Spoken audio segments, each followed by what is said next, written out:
1 KG চাউল নিলাম, আমি টাকা দিলাম, এই বিনিময়ে ব্যবহার হবে, এটা টাকার হলো নিজস্ব গতি। আর মানুষ যদি টাকার উপরে জুলুম করে, সেইটা হলো টাকা দিয়ে টাকা নেওয়া, এটা তার নিজস্ব গতি নয়। মানুষ যখন টাকা দিয়ে টাকা নিবে, তখন মানুষ টাকার উপরে জুলুম করবে, তখন মানুষের টাকা কমে যাবে, কিছু মানুষ ধনী হয়ে যাবে, মানুষ নিঃস্ব হয়ে যাবে। টাকা বিনিময় ছাড়া ব্যবহার হবে না, হতে জানে না। মানুষ যদি করে, তাহলে মানুষ মুদ্রার উপরে জুলুম করবে, তার নাম সুদ, তার নাম সুদ। যখন টাকা দিয়ে টাকা বাড়বে, তখন এটার টাকার নিজস্ব গতিতে থাকলো না।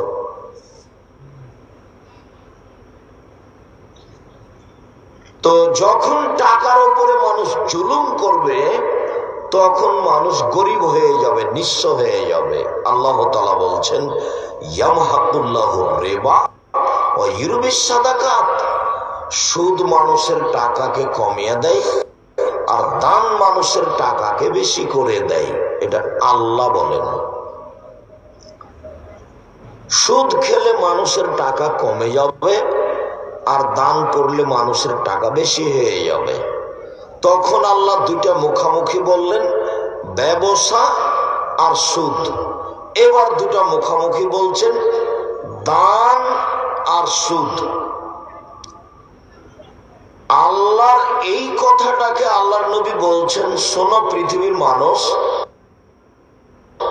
আব্দুল্লাহ ইবনে মাসউদ রাদিয়াল্লাহু তাআলা আনহু বলেন যে আল্লাহর নবী বলেছেন, রিবা আর রিবা ওয়াইন কাসরা। সুদ যদিও বাহ্যিকভাবে মনে হচ্ছে বেশি হচ্ছে, সুদ যদিও বাহ্যিকভাবে মনে হচ্ছে যে টাকা বেশি হচ্ছে, কিন্তু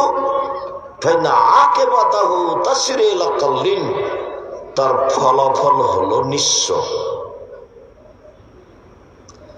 তো আল্লাহ বলছেন যে সুদ খেলে টাকা কমে যাবে, আর আল্লাহর নবী বলছেন যে সুদ খেলে মানুষ নিঃস্ব হবে। এইবার আমি দুটার সমন্বয়ে বলছি, যারা সুদ খায় তারা একদিন ভিক্ষুক হবে, ভিক্ষুক হতেই হবে। হয় সে ভিক্ষা করবে, না হয় তার ছেলে ভিক্ষা করবে, না হয় তার নাতি ভিক্ষা করবে। এই টাকা থাকবে না, একদিন তাকে ভিক্ষুক হতেই হবে। আল্লাহ বলেন টাকা কমে যাবে, নবী বলেন ও নিঃস্ব হবে। যার কারণেই কিছু কিছু এলাকায় দেখা যায় যেসব মহিলারা কিস্তি তোলে, তারা কয়দিন পরে বাড়িটা বিক্রি করে পালিয়ে গেছে। তো সুদের ফলাফলে এক দেশের কিছু মানুষের কাছে টাকা বেশি হয়ে যাবে, আর কিছু মানুষ নিঃস্ব হয়ে যাবে। ঠিক এভাবেই সারা পৃথিবী জুড়ে কিছু দেশে টাকা বেশি হয়ে যাবে, আর কিছু দেশ দেউলিয়া হয়ে যাবে। হতেই হবে। ও তো আমি আপনি বলিনি, আল্লাহ বলেছেন। ও তো আমি আপনি বলিনি, আল্লাহর নবী বলেছেন। এইবার আবার মনে রাখার জন্য বলি, টাকার নিজস্ব গতি হলো তাকে বিনিয়োগে বিনিময়ে ব্যবহার হতে হবে। এটা হলো টাকার গতি, বুঝা গেল না? আর যদি বিনিয়োগ ছাড়াই টাকা দিয়ে টাকা নেয়, তাহলে এটা টাকার নিজস্ব গতি নয়, তখন এর উপরে জুলুম করা হবে, তখন মানুষ নিঃস্ব হয়ে যাবে। টাকার নিজস্ব গতি, ওকে বিনিয়োগ বিনিময়ে ব্যবহার করতে হবে। টাকা দিয়ে কিছু নিতে হবে, চাউল নি, ধান নি, গরু নি, ছাগল নি, জমিন জায়গা নি, যেটাই নি। আর টাকা দিয়ে টাকা নিলে তখন টাকার উপরে জুলুম করা হবে, এটা তার নিজস্ব গতি নয়। ফলাফলে যা হবে তা আল্লাহ বলেছেন, আল্লাহর নবী বলেছেন। এইবার যাই, সুদের পাপের ব্যাপারে আল্লাহ তাআলার নবী যেই ভাষা ব্যবহার করেছেন, এই ভাষা পাপের জগতে কোনো পাপের ব্যাপারে উল্লেখ করেননি। তো ভাষা বলার আগে আরো সুদের দুই একটা কথা বলি যা আল্লাহ বলছেন।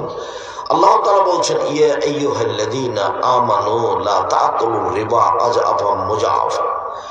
হে বিশ্বাসীগণ, পুরুষ নারী, তোমরা যারা আল্লাহকে বিশ্বাস করো, তোমরা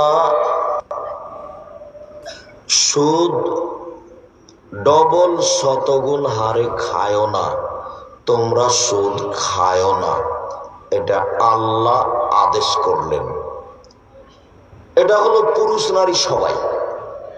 এরপরে আল্লাহ তাআলা বলছেন, ইয়া আইয়ুহাল্লাযীনা আমানুত্তাকুল্লাহ যারু মা বাকিয়া মিনার রিবা। শোনো, যারা তোমরা পরহেজগার মানুষ, আমি তো আগে আমভাবে বললাম, এবার আমি খাস করে পরহেজগার মানুষকে বলছি, শোনো, তোমরা সুদ ছেড়ে দাও।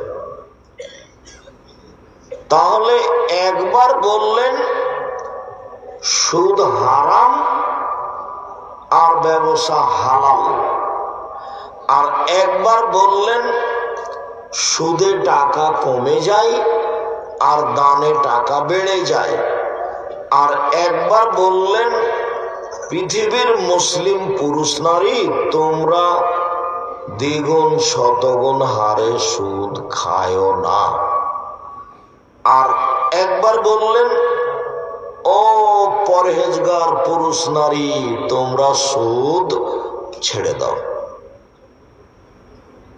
আচ্ছা, এইবার বলি সুদের পাপের ভাষা। সুদের পাপের ভাষা যেটা আল্লাহর নবী ব্যবহার করেছেন, এই ভাষা পাপের জগতে আর কোনো পাপের ব্যাপারে ব্যবহার করেননি। তা খুবই ভারী পাপ। এর চেয়ে বড় আছে, তবে ভাষা এরকম নয়। দেখেন, আব্দুল্লাহ ইবনে হানজালা গাসিলিল মালায়েকা, হানজালা রাদিয়াল্লাহু তাআলা আনহুর ছেলে আব্দুল্লাহ বলছেন, আল্লাহর নবী বলেছেন, মায়াকুলু দিরহামুর রিবা ওয়া ইয়ালাম আসাদ্দু মিন সিত্তাতি ওয়া সালাসিনা জিনিয়া। কেউ যদি জেনে শুনে 1 টাকা সুদ খায়, 36 বার জেনা করে যত পাপ হবে, 1 টাকা সুদ খেলে তার চেয়ে বেশি পাপ হবে। এর চেয়ে বড় পাপ আছে, কিন্তু ভাষা এরকম নয়। পাপের জগতে সবচেয়ে বড় পাপ হলো শিরক। শিরক করলে